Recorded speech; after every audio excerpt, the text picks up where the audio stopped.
Anybody who's been keeping up to date with the news, and specifically with our coverage of it, will remember that a few weeks ago, on November the 19th, Kyle Rittenhouse was acquitted, served a not guilty verdict on all counts that he was being prosecuted for by the state of Wisconsin, which was wonderful news for anybody paying attention. I don't know how familiar you are with the case, Tom. Relatively familiar. Yes, I'm sure you've been keeping up with my coverage of it, which thank you very much.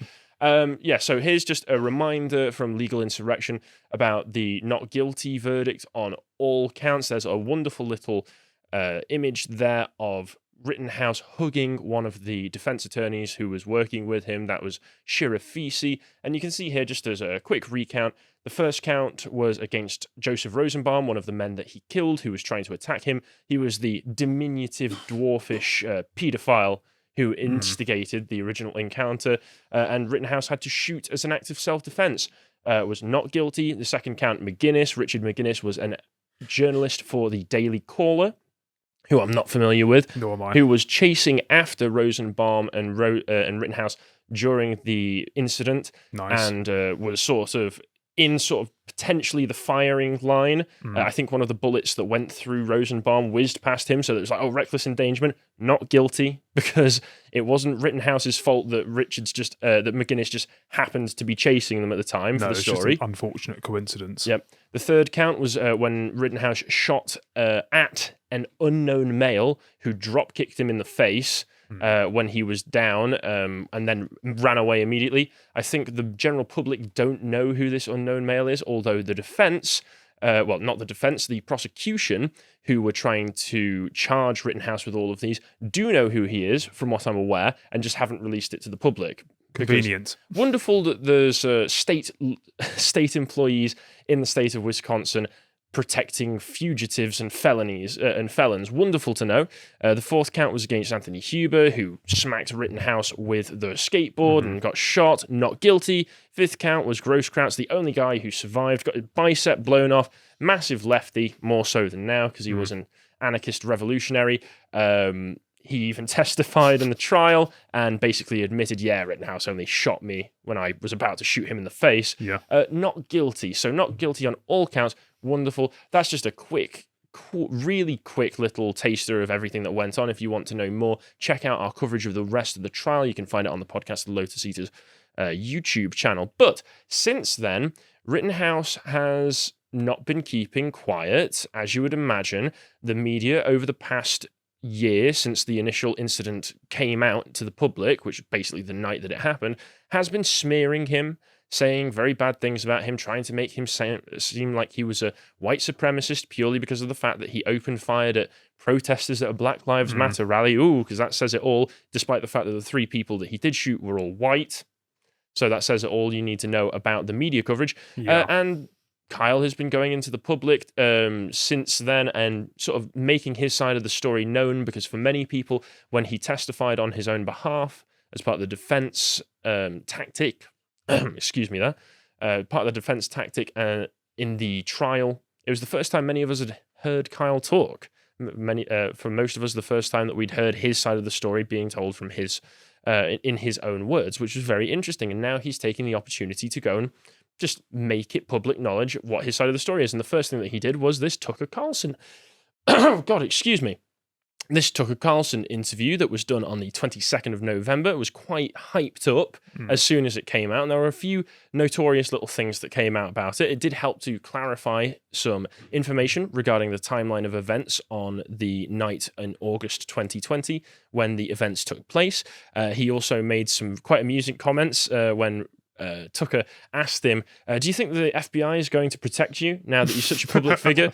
And Rittenhouse just goes, well, I'd like that, but we all know what the FBI is like. Brilliant answer. Yeah, great answer. And Tucker's taken aback for a second, like, wasn't expecting that. Quick-witted fellow. Yes, very much so. But this is also where he made an infamous statement saying that he actually agrees with the Black Lives Matter movement and supports their right to peacefully protest. Where he says he draws the line is where the burning down of cities come in. He says, Here, I've got a transcript. That's what this article is. I don't know. I think it was opportunists taking advantage of the BLM movement. I agree with the BLM movement. I agree everybody has the right to protest and assemble, but I do not agree with that the people have the right to burn stuff down. I don't appreciate that people are burning down American cities to try and spread their message.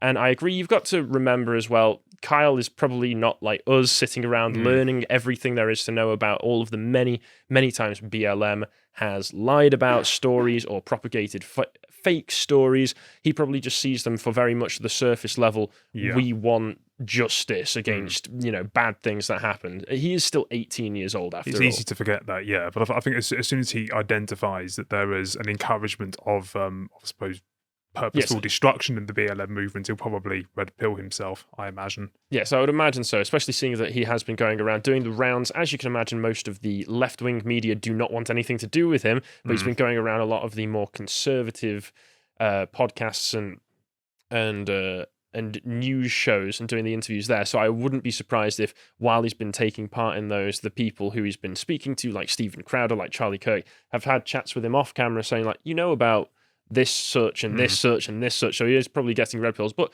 overall, he just seems like a very nice, normal young guy who is trying to make the best of a bad situation. Yeah. And honestly, he seems like he's enjoying himself. He talks about here in this interview about something that we often forget, which is immediately after he was arrested, he was not, unlike the people that BLM support, he was not immediately taken out on bail. He had a $2 million bail put up for him, and then had to spend that time in jail while people were raising the money to get him out on bail. And he actually says here he went to Depke Juvenile Facility, and he's got to say thank you to them for their professionalism. And he's talking about the guards and the jailers, and he said that they were the utmost professional people that he's ever met. And he says, it was amazing, like they treated me with respect and they didn't talk down to you. You've seen like in some videos, they just treated me like I was human. And here's a reminder as well. He was in jail, he says here, I was in jail for 87 days. So 17-year-old at the time spends 3 months in jail purely for defending himself. You've got to remember that part of the story as well. And this follows with Lynn Wood, who Lynn Wood was raising money on my behalf, and he held me in jail for 87 days, disrespecting my wishes, put me in media interviews, which I never should have done, which he said, oh, you're going to talk to the Washington Post, which was not a good idea.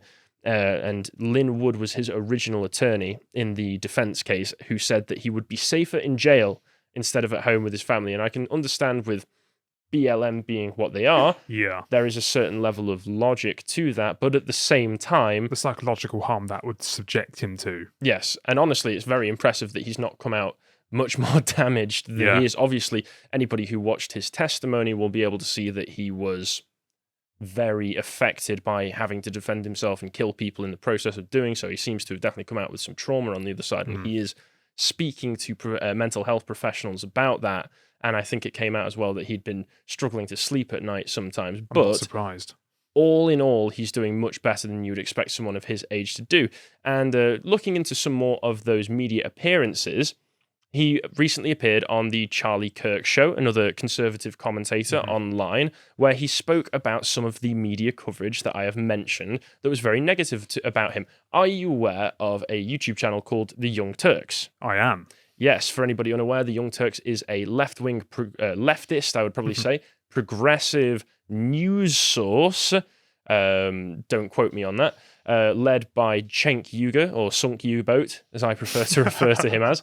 Along with a woman called Anna Kasparian, who many of you may be familiar with, who over the course of the past year before leading up to the trial was one of the main propagators of the he crossed state lines narrative. The idea that he crossed state lines from, I think it was Illinois to Wisconsin with an AR-15 in the car. He transported an illegal gun across state lines as if, going from one state to another in America is illegal.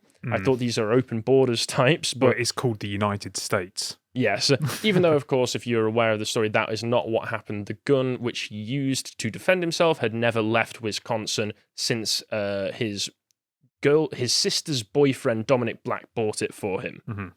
But they actually addressed the criticism, the Young Turks did. Anna Kasparian actually came out and corrected herself. I do not remember the exact words, but there was a lot of information surrounding her correction that was also wrong. So we can't give her too much credit. But she did correct herself on the basis of, like, I have said a number of wrong things about this case. I just want to, for the record, clarify a few things. And they actually got Kyle to watch this clip. Oh, brilliant. And Kyle's comment on it was fantastic. So, John, if you'd like to play this for us. So, look, these details matter because if you're going to make an argument that you acted in self-defense, there needs to be some proof that there was an imminent threat. Now, what really mattered to me was how all of this unfolded. What was the thing that sparked it? What started all of it? And initially, I was under the assumption that Rittenhouse was the person who was chasing after Joseph Rosenbaum, that's how it had started. But I was wrong about that. Okay, so I want to correct the record. I was, in fact, wrong about that. She was wrong about it. She's wrong about a lot of things. That's the best response he could have come out with. Also showing a good amount of perception from his for himself there, just that he can recognize that, she says a lot of rubbish. But even for her standards, that was really bad. Yeah, I mean, one of the reasons that she had the story so wrong in the first place for so long was because of the fact that she came out and admitted that she actually hadn't watched the videos showing what happened until a month or two ago. Right. Basically, until the trial started, she hadn't watched any of the videos, which had been widely circulated and widely available online, basically 15 minutes after it happened, because there were people on site, like Drew Hernandez, filming the situation as it went down, and then immediately posted them online, onto Twitter, where everybody saw them and went, okay, this is self-defense. But she didn't do that, because she's a journalist. And she teaches journalism, by the way. You wouldn't have thought it would take that long just to check that your facts are right, would it? You would hope not. You would hope it wouldn't take that long, but that's the kind of quality journalism you can get from the Young Turks. Yes. If you want more of information breaking down the Young Turks coverage of the Rittenhouse situation, you should check out Actual Justice Warriors YouTube channel. He's got some fantastic stuff on there. And it is great to see Kyle having a chance to respond to the media smears against him. And he even sums up later on in this interview his attitude towards the media response to him. So, John, if you could play this as well. Similar to Nicholas Sandmann, not as extreme. You talked to him, didn't you? I did. How was that? He's a nice guy. We talked for like 5 minutes. He asked how I was doing, and I said I was doing good, been praying. And I asked him how he deals with all this media stuff, and he says the same thing as me, just ignore it. Just ignore it. Well, that's good advice. Yeah. Excellent advice. If any of you out there are being smeared by the media, just ignore it. I know that there can be a threat of it ruining your life and other such things, but generally speaking, the worst thing that you can do is feed into it. And Kyle's doing a great job of just sort of seemingly going about clarifying his side of the story and having a good time. And he's made a few other comments, because recently people may also be aware that his university that he's been attending online, Arizona State University, have recently had protests from students saying that they wanted to have him removed from campus, despite the fact that he attends online, because they don't want a murderer on site. And he's had something to say about that. Apologies again. He's said that, asked about what schools that he's looking at for college, Rittenhouse enthusiastically responded, ASU, Arizona State University. I'll be there in the spring. Weren't there people protesting that? Blaze Media's Sarah Gonzalez asked the 18-year-old. Yeah, but they failed, he responded. When the protesters were mocked for falsely claiming the teen murdered black people, which, once again, everybody he shot was white people, it's so easy to just go and watch the videos or go back and watch the trial. It's all very available. But yeah, he replied, look, everybody has the right to protest, no matter how silly it is. So it's good that he can recognize the most reasonable response you could possibly very reasonable and very mature for his age as well. And he's got, there's a few other people, not just his classmates, presumably, who have been speaking out against him, not even just the mainstream media. If we move along, you can see that LeBron James, of course, the intellectual powerhouse himself, had some things to say about Rittenhouse while the trial was going on. This was his response to Rittenhouse breaking down in what appeared to be a trauma-induced panic attack on the stand. What tears?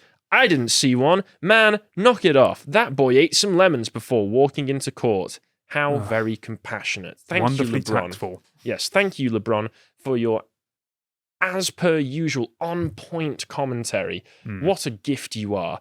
But yes, then in another interview, I think this was during the Blaze interview, he said, Rittenhouse said that when asked if he regrets going to the Kenosha protests, Rittenhouse said, hindsight being 2020, probably not the best idea to go down there. Can't change that, but I defended myself and that's what happened. He added, everyone should be able to defend themselves. I think that's a God-given right, the right to self-defense. That's what was on trial in Wisconsin, the right to self-defense. Absolutely understandable. I think if I put myself in a situation where I had to kill people to defend myself, I would also probably regret it somewhat. But then when asked to respond to LeBron James's tweet, Rittenhouse said, I was a Lakers fan too before he said that. I was really pissed off when he said that because I liked LeBron. And then I'm like, F you, LeBron.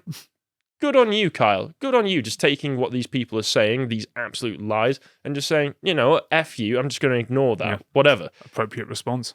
I appreciate that. This is really coming into being a victory lap. And to cement the absolute character of this young lad, we've got this. Rittenhouse, who has previously said that what he was aiming to do was either become a police officer or a nurse, two very altruistic careers to want to go into, has said that now he instead wants to be a lawyer because he's been influenced by the piece of S prosecutor like Binger, who was the one trying to prosecute him. And presumably he means by going to be a lawyer, I know we all have some very steadfast ideas of what a lawyer is, that being a scummy, slimy worm like Binger, as I would say personally. But Rittenhouse seems to want to be one of the good ones. He said, acquitted lawyer. Kyle Rittenhouse revealed Monday that he now wants to become a lawyer. I want to go to law school. Did you just decide that going to during the trial, or is it something you've always wanted to do? Asked Sarah Gonzalez. Towards the end of the trial, I was like, I want to go against a corrupt piece of S prosecutors like Thomas Binger and put them in their place and make sure they never practice law again. Good for you, Kyle. Yeah, previously Rittenhouse, who was only 18-year-old, had said he wanted to pursue nursing, and that is pretty based, Kyle. I've got to be perfectly honest, because watching the coverage of the trial, I think I've said it before, was one of those situations where we all like to have faith in the legal systems and the jurisdictional systems that govern us to a certain extent. You want to be aware, you want to have some faith that the legal system around you is going to be objective and going to produce the right results. But when you see somebody like Thomas Binger, the prosecutor, who's the one who brought all those charges against Kyle in the first place, trying to smear his name, trying to distort the facts, trying to manipulate evidence in front of the jury, bringing up stuff in front of the jury that he was not legally allowed to, purely on the fact that, once you've dinged that bell in the jury's head, you can't unding it, even if it's going to get him into trouble, made me realize, there are lots of corrupt pieces of trash in the American justice system. And the sad thing is that this is one of the rare times that a trial gets broadcast to people. So Kyle himself in the Fox News interview with Tucker Carlson said, imagine if it was somebody who didn't have the public on their side. Imagine if it was somebody who didn't have the cameras in the courtroom and who didn't have the massive public support, being able to afford the defense attorneys that he did have. What's going to happen if you're up against someone like Binger?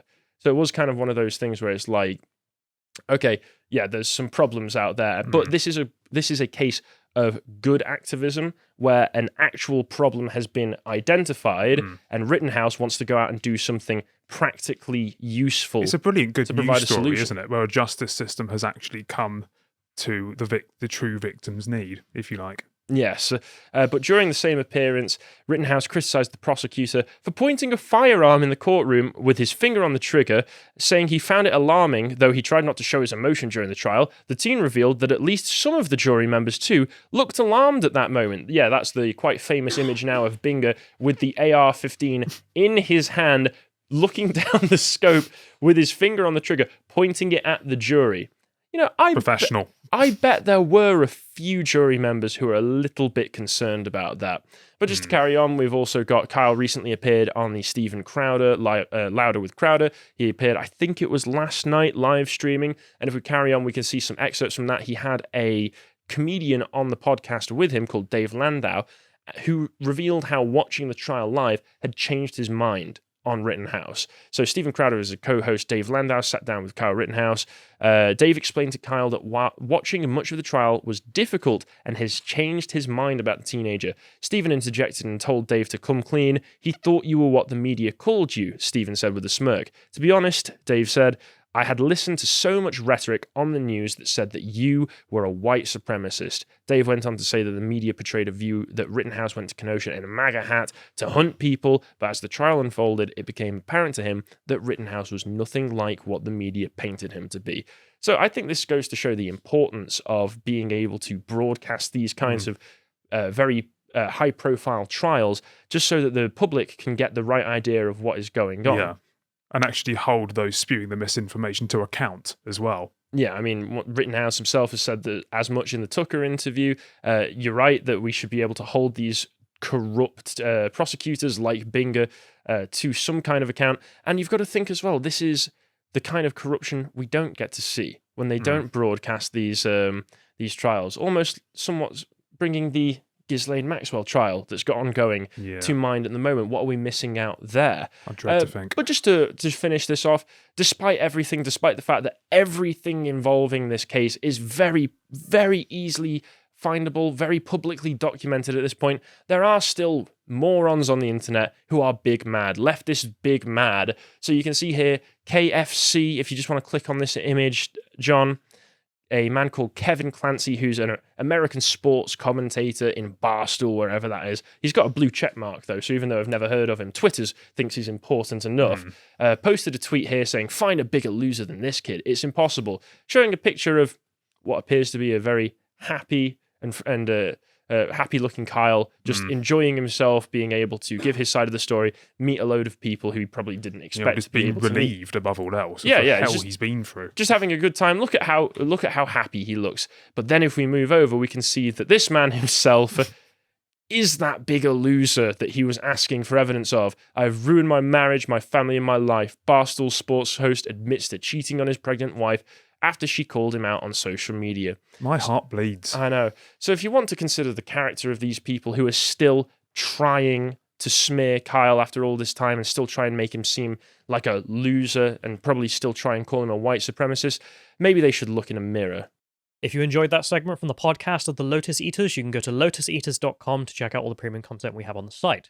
Yeah, we've got loads, and it's all really, really good. So why should you sign up? Why should you support us? Well, because you're going to get stuff there that you don't get anywhere else. Like the cultural series that John and I have started, which is talking about the politics and philosophy of science fiction.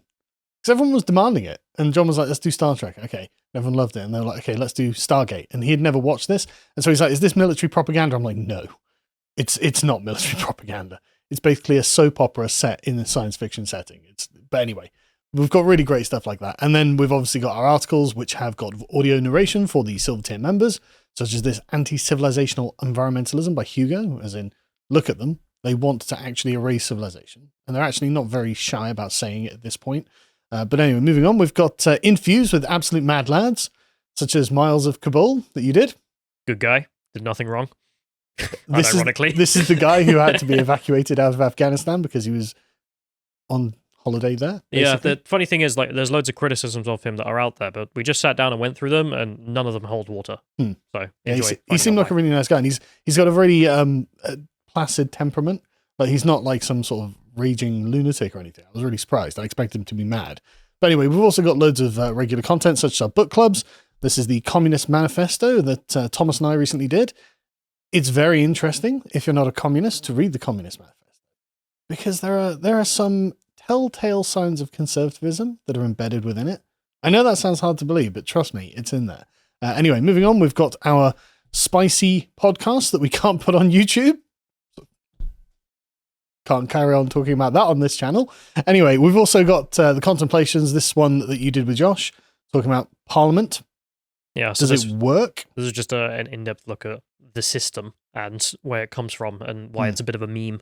As mentioned, like the House of Lords. Why does that exist? It's literally just because like the Lords, the Burgesses and the priests and whatnot didn't want to sit with all the barons and whatnot. So they just separated into two groups in the King's Chamber, and then that became the two houses. And that's how the system works. Yes. Amazing. And finally, we've got the epochs that Bo and I do every week. This was an amazing one. This was The Life of General Gordon. And I'm really glad I get to juxtapose this with the interview with Miles of Kabul, because you can see that these two characters, these two people, are cut from exactly the same cloth. Like deeply Christian, like crazy adventurers, love living a life of danger. And the Life of Gordon of Khartoum is honestly a real thrill a minute. Right now, I didn't know anything about him either, so Bo's taking me through what happened, and I was just wrapped. I had such a great time. Anyway, there we go. And if you want to check us out on Alt Tech, be sure to follow us on Getter. So there's Getter.com, and the @ there being lotuseaters_com, because lotuseaters.com didn't work on the @ but it is the But you name. can't put dots in the Yeah. names. But anyway, go and follow us on Getter. And if you'd like to get access to all that premium content or all the free stuff we also have on the website, go to lotuseaters.com and subscribe. Thank you.